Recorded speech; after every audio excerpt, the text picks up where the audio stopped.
નમસ્કાર મિત્રો, ફરીથી સ્વાગત છે તમારું મારી યુટ્યુબ ચેનલની અંદર. આપણે HTML સિરીઝ જે શરૂ થઈ ગઈ છે એનું આજે 10th વિડીયો હશે અને આજે આપણે શીખવાના છીએ અનઓર્ડર લિસ્ટ.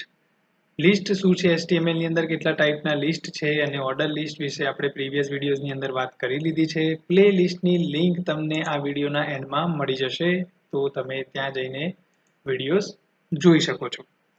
ઓકે, સ્ટાર્ટ કરીએ છીએ આપણે અનઓર્ડર લિસ્ટ કેવી રીતે બને. ઓકે, ઓર્ડર લિસ્ટની અંદર આપણે જોઈ લીધું તો આઉટપુટમાં કે કેવી રીતે આપણને સિક્વન્સ નંબર્સ જે છે જનરેટ કરીને ઓટોમેટિક આપે છે. અને સિક્વન્સ નંબરની જગ્યાએ તમારે અગર આલ્ફાબેટિક જોઈએ છે તો એ આપી શકો છો. તમે રિફ્રેશ કરીશ તો તમને ABCD પ્રમાણે દેખાશે ઓર્ડર લિસ્ટની અંદર.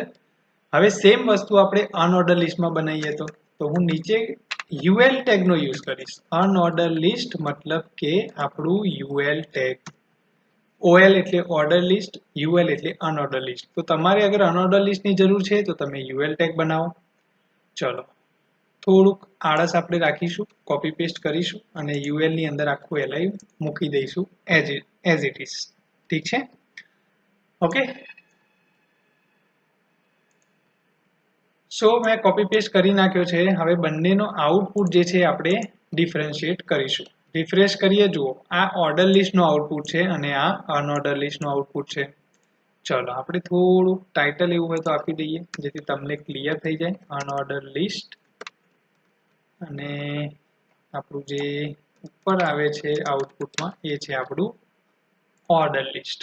રિફ્રેશ કરીશું તો આ તમે જોઈ શકો છો ઓર્ડર લિસ્ટ અને આ જોઈ શકો છો તમે અનઓર્ડર લિસ્ટ.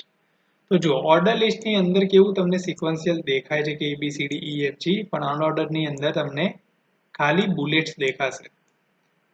હવે ઓર્ડર લિસ્ટની અંદર આપણે આ જે આગળ સિક્વન્સ આવે છે એને ચેન્જ કરીએ છીએ ટાઈપ એટ્રીબ્યુટથી કે ભાઈ નંબર આપો કે એવી રીતે. ઠીક છે? તો એમાં અનઓર્ડર લિસ્ટમાં શું કરી શકાય?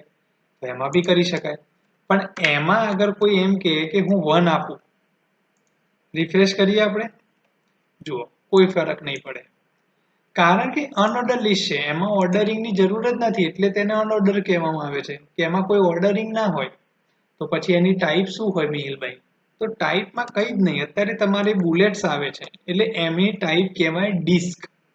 તમે કંઈ પણ નહીં લખો ટાઈપમાં તો બાય ડિફોલ્ટ ડિસ્ક એટલે કે બુલેટ્સ તમને આપશે. હવે સ્ક્વેર લખું છું, ઠીક છે? રિફ્રેશ કરીશું તો જો સ્ક્વેર થઈ ગયા, રાઈટ? સ્ક્વેરની જગ્યાએ હું નોર્મલ સર્કલ લખી શકું છું. અહીંયા રિફ્રેશ કરું તો સર્કલ થઈ જશે આઉટપુટમાં. That's it. This is unordered list. કોઈ રોકેટ સાયન્સ નથી લિસ્ટિંગની અંદર, પણ તમારે ખાલી ધ્યાન રાખવાનું છે મેઇન લિસ્ટ ટેગ આપણો LI છે અને ટાઈપ તમારે કયું લખવું છે. OL ટેગ મતલબ ઓર્ડર લિસ્ટમાં લખવું છે, UL અનઓર્ડર લિસ્ટ બનાવવું છે. બસ એમાં તમારે LI ટેગ્સ લખી દેવાના, રાઈટ? અને કયા ટાઈપમાં કેવી રીતે બતાવવું છે? સિક્વન્શિયલ 1 2 3 4 તો ટાઈપ પાસ કરો OL ની અંદર 1 લખીને. ABCD થી કરવું છે તો એ રીતે લખો. અનઓર્ડર લિસ્ટમાં સર્કલ જોઈએ છે, સ્ક્વેર જોઈએ છે, રાઈટ? અહીંયા બીજા કોઈ ના આપી શકો તમે. પછી એ તમારે કરવા હોય તો કસ્ટમ CSS લખીને તમે એ વસ્તુ કરી શકો છો, પણ આ પ્રી ડિફાઇન કહેવાય આ વસ્તુ. એનાથી બીજી કોઈ વસ્તુ તમે ડિફાઇન ના કરી શકો. કોઈ એમ કે હું એમ આપી દઉં ઓર્ડર લિસ્ટની અંદર, બરાબર? રિફ્રેશ કરીએ તો એ બાય ડિફોલ્ટ 1 2 3 4 5 6 જ સ્ટાર્ટ કરે. MNOPQR એવું ના સ્ટાર્ટ કરે. ઠીક છે? એમ આમાં પણ એવું છે કે સર્કલ, સ્ક્વેર અને ડિસ્ક આ 3 પ્રી ડિફાઇન વેલ્યુઝ છે, એમાં તમે કોઈ ચેન્જ કરી શકો. બાકી તમારી CSS પ્રમાણે તમારે ચેન્જ કરવા હોય તો તમે કરી શકો છો. એ આપણે લેટર ઓન બધું જોઈશું. ઓકે, આ થયું તમારું અનઓર્ડર લિસ્ટ. આપણે મળીએ નેક્સ્ટ લિસ્ટિંગ શીખવા માટે આવતા વિડીયોની અંદર. ઓકે, તમને મારો કન્ટેન્ટ સારો લાગતો હોય, મારા વિડીયો સારા લાગતા હોય તો લાઈક, શેર, સબસ્ક્રાઇબ જરૂર કરજો, સપોર્ટ કરજો અને આપણે મળીશું આવતા વિડીયોની અંદર હવે. ઠીક છે? બનેલા રહેજો નવી અપડેટ અને નવા વિડીયોઝ માટે. નમસ્તે, આવજો.